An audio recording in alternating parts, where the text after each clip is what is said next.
Bet kāpēc latvieši vispār maskojas, un ne jau tikai latvieši, visa pasaule maskojas un maskojas visā tumšajā laikā? Mēs, protams, zinām Venēcijas karnevālu, mēs varam droši teikt Rio de Janeiro un Brazīlijas karnevālu, bet arī mums ir sava maskošanās. Šis nav karnevāls latviešiem, bet maskošanās. Un tas ir brīdis, kad cilvēks saslēdzās ar mūsu senču mantojumu un senču pasauli.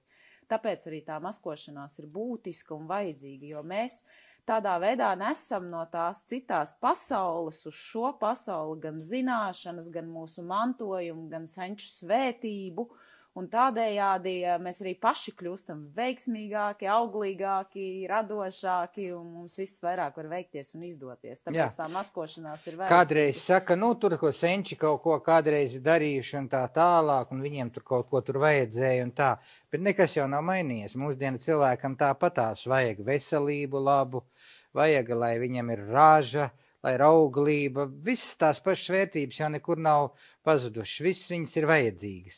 Un jautājums par to, kā viņas pie mums atnāk, kāpēc viņas atnāk, vai mēs to esam nopelnījuši, vai neesam nopelnījuši, un vispār kā tas darbojas, šie jautājumi gan tiem mūsu tālajiem priekštečiem bija savā ziņā mīkla, gan mūsdienu cilvēkam tā ir mīkla. Un šis ir līdzeklis, kā mēs mēģinam tās mīklas minēt un saprast.